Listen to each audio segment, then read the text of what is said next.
So, if you're someone who spends a lot of time reflecting and thinking and ruminating, but not enough time doing, actually taking action, then I think you can relate to me in my situation because just the other day I caught myself in this where I wanted to go to the gym, I wanted to get a workout in, and I had this whole plan of what I wanted to train and so on.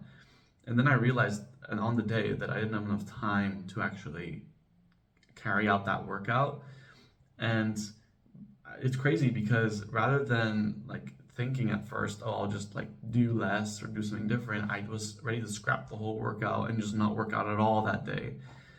And thankfully, I caught myself in that thinking pattern. I was like, this is ridiculous, Michael. Like, what you need right now is not the optimal workout.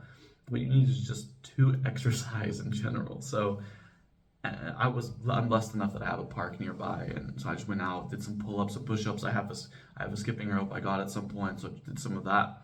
Very simple, straightforward stuff, but you get some movement in.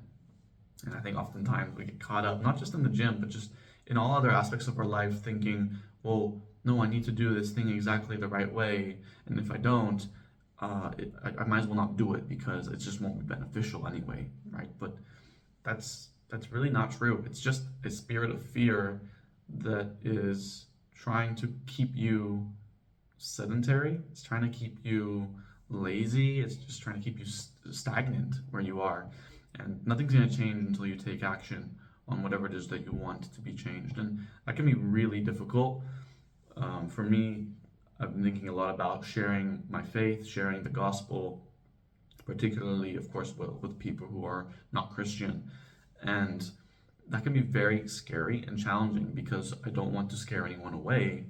I don't want to come off as, pressuring them, saying that, oh, you have to be this way, you have to follow this, you have to know Jesus to be, never go to hell.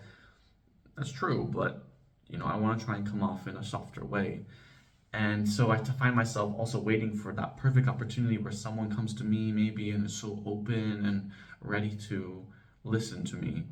When in reality, that's like in my position right now, I'm just a dude like anyone else. No one's just gonna come up to me and I'm not like some teacher or something.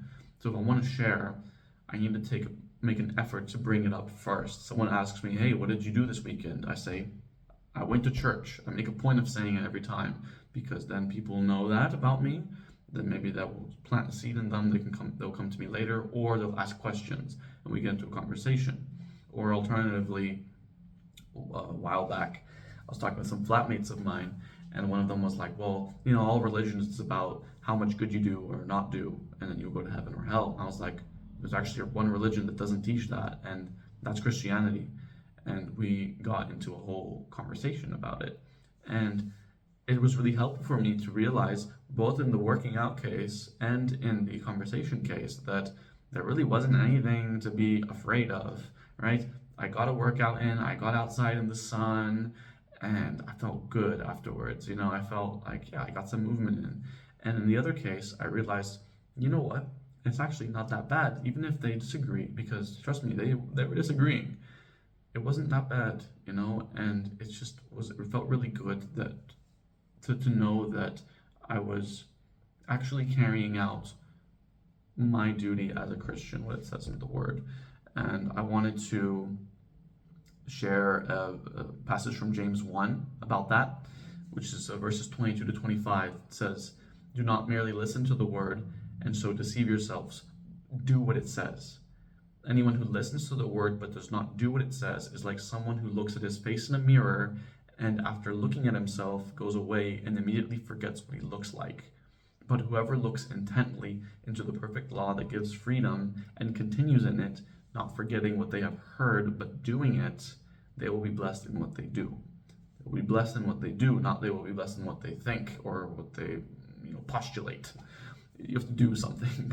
And you can look at this not just from a Christian perspective. Of course, yes, you have to read the Bible and then act on what it says. But also, you read a book, you got to do something like that the book's telling you to do, right? You read a self-improvement book, it says, I don't know, make a schedule for yourself, or I don't know what it will say. Then actually put the book down, make a schedule for yourself, right? Don't just skim past it.